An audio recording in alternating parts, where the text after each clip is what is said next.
sebab dia macam ibarat pelayaran sebuah kapal. Okey. Fakulti ini ibarat pakar untuk nahkoda contohnya. Tapi untuk menjaga enjin dia, menjaga layar dia perlu ada kepakaran. Sains adalah ilmu pengetahuan yang teratur atau sistematik yang boleh diuji atau dibuktikan kebenarannya. Perkataan sains berasal daripada kata scio, saya atau scientia, bahasa Latin yang bermaksud ilmu pengetahuan atau singkatnya ilmu. Sebelum kemunculan sains moden, sains hanya membawa pengertian yang mudah tersebut, iaitu perbendaharaan ilmu yang diperakui benar setelah diolah zaman berzaman. Akan tetapi, makna sains kini telah beradaptasi, yakni sains adalah ilmu pengetahuan yang teratur, sistematik yang boleh diuji atau dibuktikan kebenarannya. Kesimpulannya, sains adalah usaha pemahaman manusia yang disusun dalam satu sistem mengenai kenyataan, struktur, bahagian-bahagian dan hukum-hukum tentang hal ehwal yang diselidiki, termasuklah alam, manusia dan agama, sejauh yang terjangkau oleh daya pemikiran serta dibantu oleh panca indera manusia. Sementara kebenarannya pula dapat diuji secara empiris dan eksperimental. Studio Korporat UMS menerusi program Masuk Dulu membawa satu tajuk berkaitan sains tetapi lebih menjurus kepada ilmu perubatan. Bila sebut pasal ilmu perubatan, maka di peringkat universiti ianya dikaitkan dengan kursus perubatan dan sains kesihatan, seperti mana ditawarkan di Fakulti Perubatan dan Sains Kesihatan UMS. Di studio, pagi ini saya bersama dengan Dr. Saifuddin Saupin, Timbalan Dekan Hal Ehwal Pelajar dan Jaringan Masyarakat, serta Saudara Talib Abdullah Sani, Ketua Pentadbiran Fakulti Perubatan dan Sains Kesihatan. Selamat datang ke studio Dr. Saudara Talib. Jadi hari ini kita berbincang sedikit tentang Fakulti Perubatan dan Sains Kesihatan. Cumanya, istimewanya hari ini kita bercakap tentang satu program yang dinamakan Prospek. Doktor, boleh terangkan mengenai program Prospek? Silakan. Pertamanya, terima kasih Dr. Jakaria dan tim kerana memanggil kami ke studio inilah untuk bercakap berkenaan dengan program kami dipanggil sebagai Prospek. Jadi Prospek ini kalau nama panjangnya adalah Program Sejahtera Masyarakat melalui Pendidikan Profesional. Jadi sebelum ini kami di Fakulti Perubatan ini kami memikirkan satu cara. Sebab sebelum ini memang kami ada banyak engagement, kami ada banyak mendekati masyarakat. Dan masa itu tempat yang kami pergi itu pun memang kawasan-kawasan yang agak mundur. Dan contohnya kawasan Pitas, Kota Murudu, kawasan yang agak mundur. Jadi kami melihat bahwa salah satu caranya untuk membawa mereka ini keluar daripada kepompong kemiskinan adalah melalui pendidikan. Jadi sekiranya ada seorang daripada ahli keluarga mereka ini, dia keluar maksudnya masuk sebagai doktor, sebab program ini adalah kami akan menjadikan dia sebagai seorang doktor perubatan. Jadi kalau kita boleh bawa seorang daripada ahli keluarga ini keluar sebagai doktor, dia akan membawa seluruh ahli keluarganya dan masyarakatnya daripada kepompong kemiskinan itu. Itu yang kami lihat di Fakulti Perubatan. Sebagai Timbalan Dekan Hal Ehwal Pelajar dan Jaringan Masyarakat, sudah pastinya banyak program-program yang telah dilaksanakan sebelum Prospek, yaitu dari era dikenali dulu sebagai sekolah perubatan, iya, dan sekarang sudah menjadi satu fakulti. Dokter kongsikan aktiviti-aktiviti yang berlaku sebelum Prospek diperkenalkan. Jadi di Fakulti Perubatan kami ada banyak program yang mendekati masyarakat sebelum ini. Contohnya kami ada program pupuk, kemudian kami ada program juga dipanggil health promotion. Setiap pelajar perubatan tahun 1 dipastikan untuk mengikuti program health promotion ini, dan yang kami pergi ke kampung-kampung. Itu juga ada satu program lagi bila mereka sudah masuk ke tahun keempat, ada satu program dipanggil sebagai Community Medicine, CMP, Community Medicine Posting, di mana kami hantar ke Kudat. Jadi pada masa itu ada banyak health promotion, ada banyak kami punya engagement dengan masyarakat ini. Jadi itulah yang kami terfikir bila kami mendekati masyarakat di luar bandar ni kan, terutama di kalangan B40 ini. Jadi kami terfikir why not, kenapa tidak kami adakan satu program khas prospek ini. Jadi dari situlah hasil daripada dekan yang terdahulu, Prof. Syaril.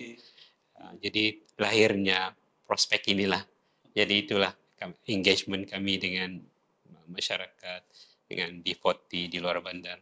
Jadi timbullah idea untuk ada satu program. Saya tertarik dengan perkataan B40 ini, Doktor, ya.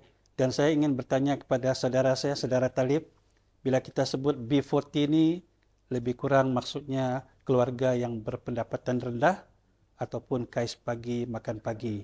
Menerusi program prospek, sebenarnya kita telah dapat merealisasikan impian anak-anak yang berjiwa besar, yang sebenarnya mempunyai minat tetapi mempunyai keterhadan dalam pendapatan ibu bapa. Mungkin hal inilah yang mendorong kepada wujudnya prospek. Saudara Talib boleh kongsikan seterusnya? Dr. Zakaria, atas jemputan kami masuk sekejap ke studio korporat ini. Okay, berbalik kepada soalan Dr. Zakaria tadi.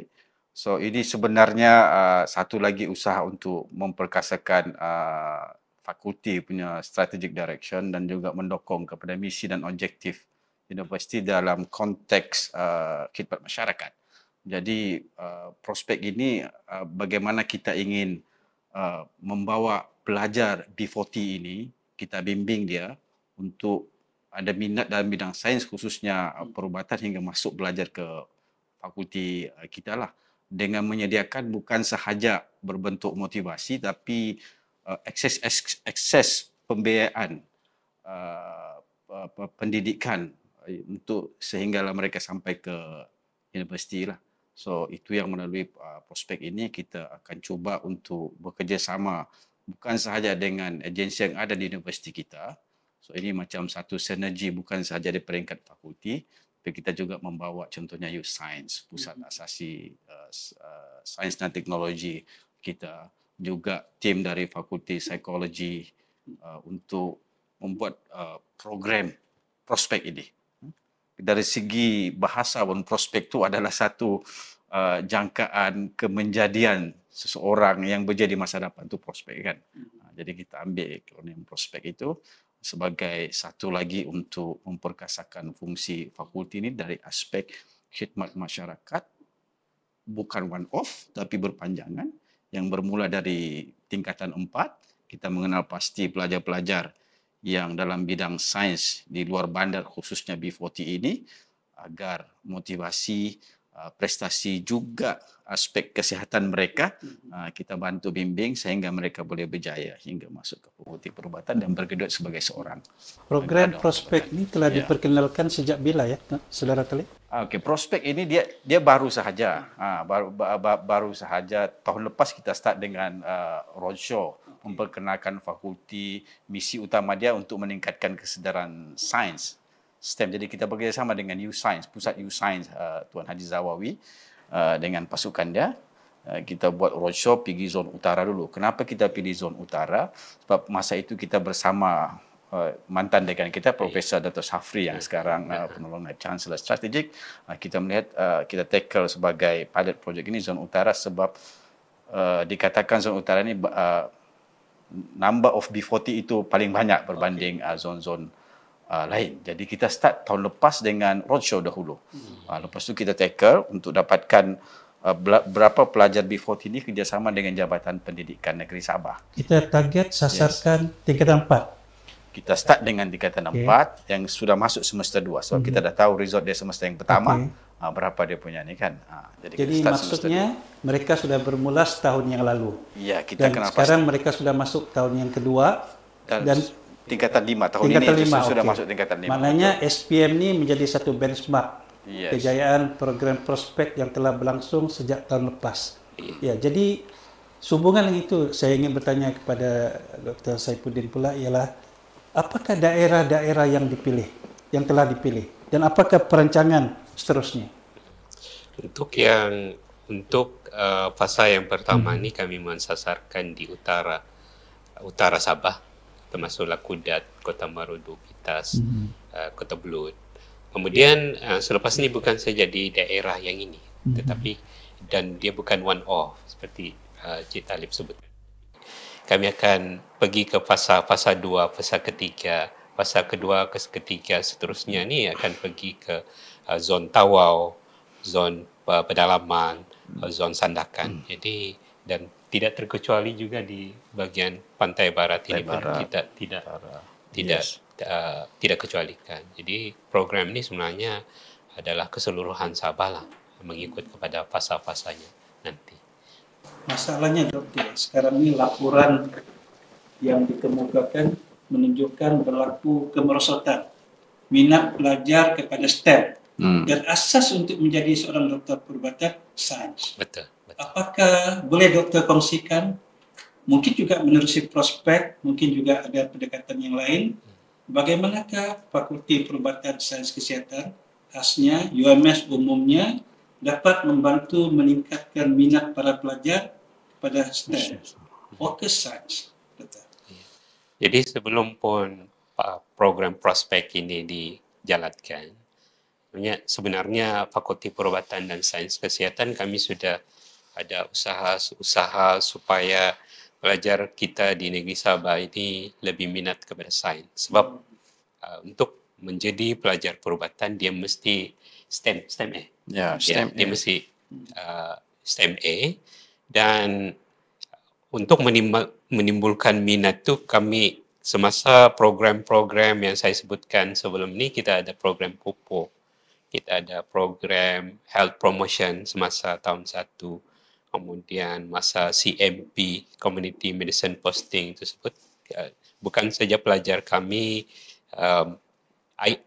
maksudnya dia bukan saja pergi ke daerah itu kosong, tetapi ada juga ceramah-ceramah berkaitan dengan kesihatan, perubatan, sains. Jadi secara tidak langsung ini akan menimbulkan minat kepada komuniti setempat yang kami pergi itu kepada sains. Itu sebelum prospek. Jadi semasa kami menjalankan prospek ini, memikirkan tentang perjalanan prospek ini pula, kami berfikir bahawa kita mesti ada rakan lain yang kita tidak boleh bersendirian dalam program ini. Sebab besar. Saya maafkan saya mencela ya. Bila sebut rakan lain ini, saya ingin bertanya kepada saudara Talib. Sebab awal tadi saudara Talib sebut perlunya rakan strategik. Betul. Apa pandangan saudara Talib mengenai perlunya penyertaan rakan-rakan strategik yang tidak semestinya dalam agenda perubatan untuk turut sama menyokong program ini?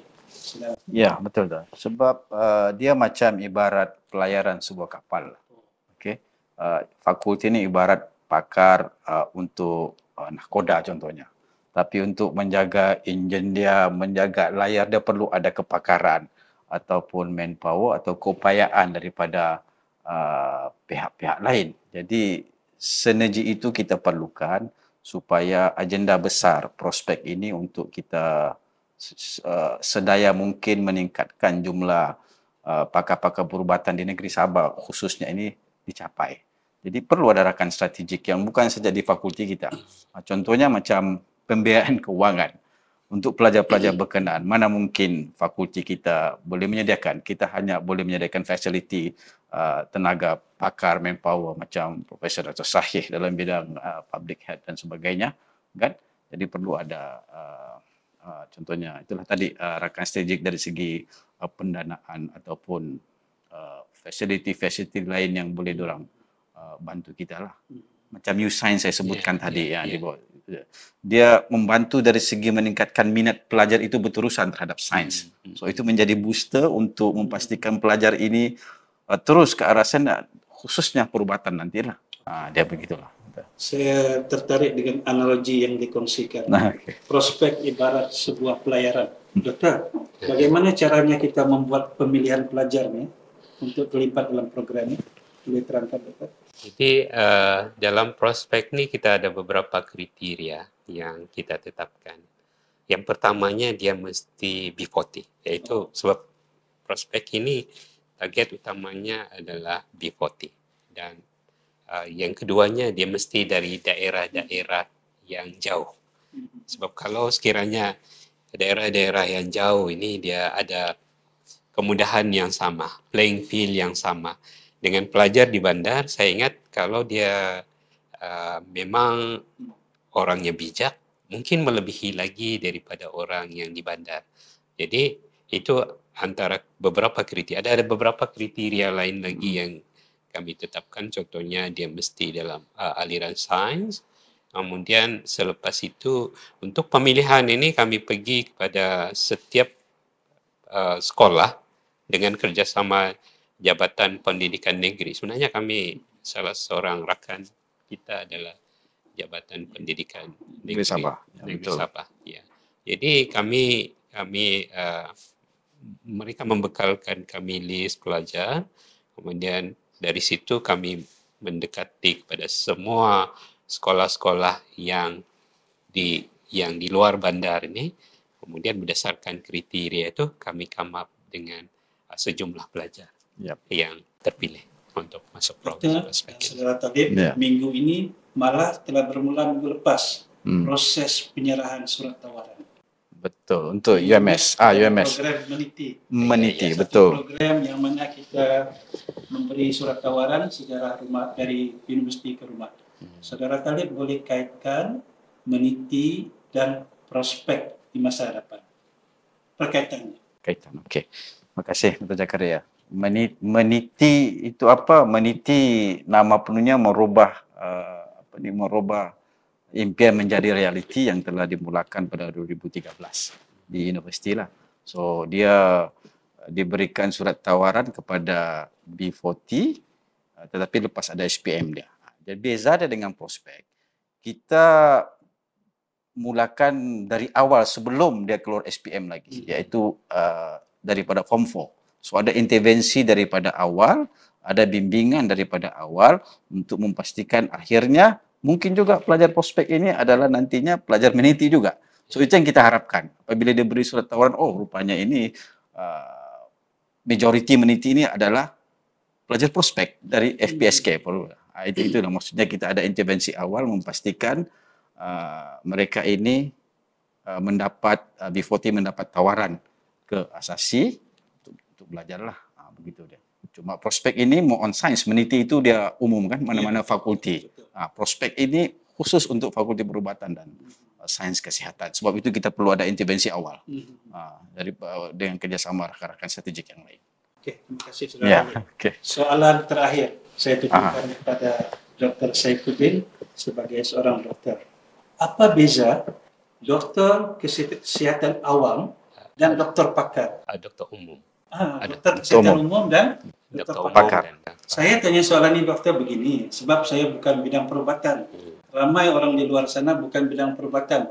Malah anak-anak di sekolah nih, mereka tidak tahu bahwa banyak peluang dalam dokter perubatan sebenarnya. Mungkin dengan sedikit pencerahan akan meningkatkan minat pelajar kepada sains, asas kepada dokter perubatan. Silakan.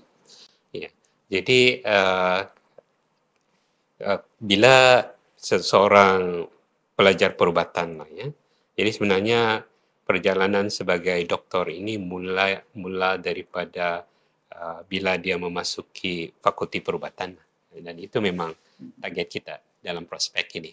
Kita mau membawa dia untuk menjadi seorang doktor dengan cara dia masuk ke fakulti perubatan dan sains kesehatan. Jadi doktor ini dia bermula dengan di sekolah perubatan lah kita panggil. Kalau dulu saya dulu undergraduate saya di Universiti Malaya masa itu. Jadi saya masih ingat lagi masa itu sebenarnya saya bersendirian ke KL masa itu. Masa itulah ya, sebab ada kekangan. Saya pun dari Kundasang, jadi bila saya tengok balik kaitannya program ni kan, memang saya terpandang ataupun terfikir kembali perjalanan saya dulu lah. Jadi untuk menjawab kembali pertanyaan Dr. Jakaria tadi kan, jadi selepas selesai sekolah perubatan lah kita panggil, ataupun fakulti perubatan ni 5 tahun. Jadi selepas selesai 5 tahun dia akan jadi doktor umum lah. Tapi sebelum itu dia akan jadi doktor pelatih. Dipanggil sebagai houseman. Okay. Jadi selepas dia jadi houseman mungkin 1 atau 2 tahun begitu, dia akan jadi pegawai perubatan. Jadi itu yang Dr. Jakaria sebutkan tadi sebagai doktor umum. Dia belum lagi ada bidang tertentu kepakaran. Jadi selepas daripada itu mungkin beberapa tahun selepas itu beberapa tahun dia jadi doktor perubatan yang masih umum ini. Kemudian dia akan masuk ke kepakaran pula. Jadi kepakaran ini ada banyak. Dia ada yang di pakar bedah, ada yang ENT kita panggil, telinga dan tekak, ada yang ada banyak bidangnya. Ada juga kita panggil sebagai bidang public health. Jadi yang itu memerlukan 4 tahun lagi untuk mengambil kepakaran. Jadi daripada umum, maksudnya selepas graduate 5 tahun, beberapa tahun in service, dia akan masuk pula kepakaran. Ya, kepakaran. Jadi ada 4 tahun kepakaran. Jadi dia akan jadi doktor pakar, kita panggil doktor pakar.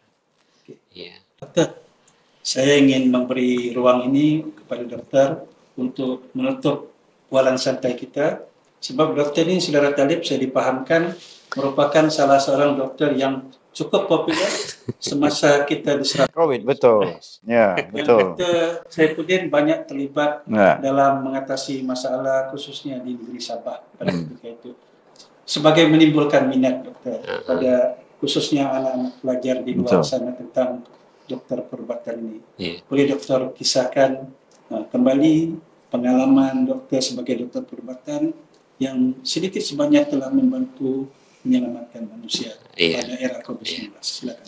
Jadi saya betulkan sedikit kembali Dr. Jakaria. Saya tidaklah sepopular mana.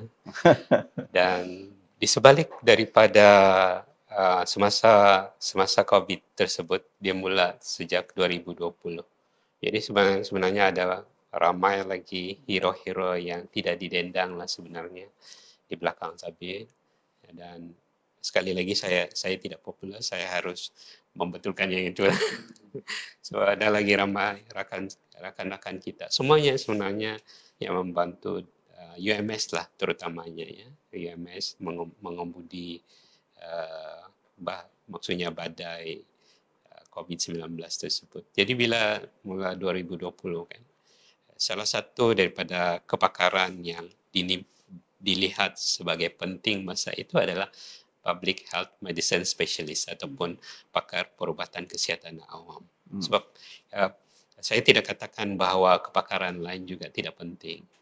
Tetapi masa itulah nampak bahawa public health medicine specialist ini adalah salah satu kepakaran yang diperlukan untuk membendung daripada wabak itu berlaku. Jadi bila penularan wabak.